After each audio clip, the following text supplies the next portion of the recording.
अली और जेड़ा अल्लाह ताला दे रिज़्क़ हलाल दे साडा छोटी इधर ਇੱਥੇ ਚਾਚਾ अच्छा यार काम जानवर छो बड़े घट अपने को बड़ा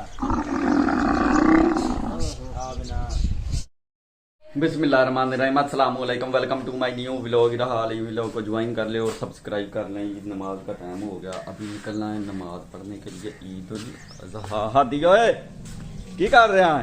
चलिए आ जा चल चल चल चल चल। अल्लाहु अकबर अल्लाहु अकबर अल्लाहु अकबर ला इलाहा इल्लल्लाह वल्लाहु अकबर अल्लाहु अकबर वलिल्लाहिल हम्द।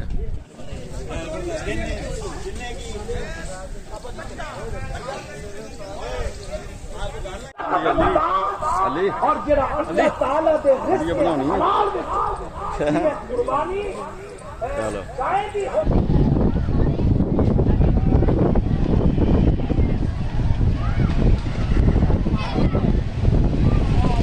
जी सार ਸਾਡਾ ਛੋਟੀ इधर ਇੱਥੇ ਚਾਚਾ अच्छा यार काम जानवर छो बड़े घट ही ने, छोटे ही ने है ना। ਛੋਟਾ ਬਹੁਤ ਜ਼ਿਆਦਾ ਹੈ हाँ ਵੱਡੇ ਜਿਹੜੇ ਨਾ ਉਹ ਬਸ ਥੋੜੇ ਥੋੜੇ ਰੱਖੇ ਨੇ ਉਹ ਮੈਂ ਜੱਟਾਂ ਨੇ ਮੈਂ ਤਾਂ ਆ ਕੇ ਚੰਗੀ ਲਾਈ ਸੋ ਕਿਤੇ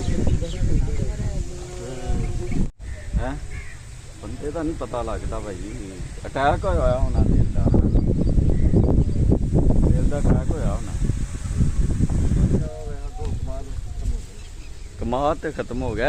अगे की बीजा तिल तिल बीजे हाँ ये कमाद की फसल है और गन्ना जिसे कहते हैं, और ये है जनाब तिल।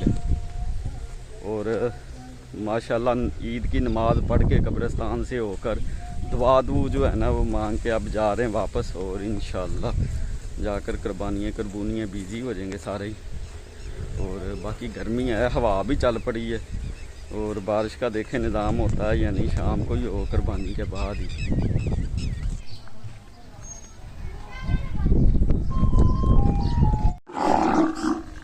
अपने को बड़ा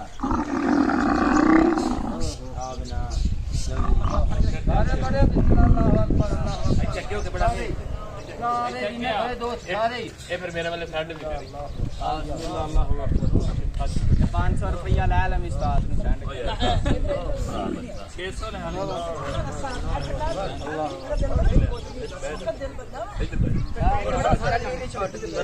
अल्लाह अकबर नहीं मामा पढ़ो अभी तीन बारी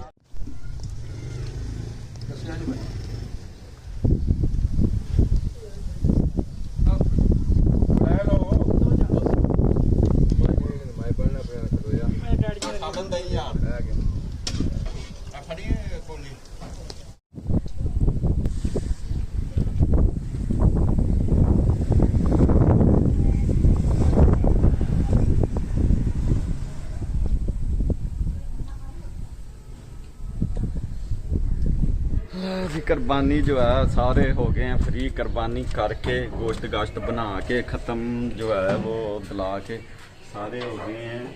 वैसे अब हो गया सोने का टाइम, और इसके साथ ही आज का वीलॉग करते हैं एंड मिलते हैं फिर नेक्स्ट वीलॉग में। अस्सलामु अलैकुम, खुदा हाफिज़।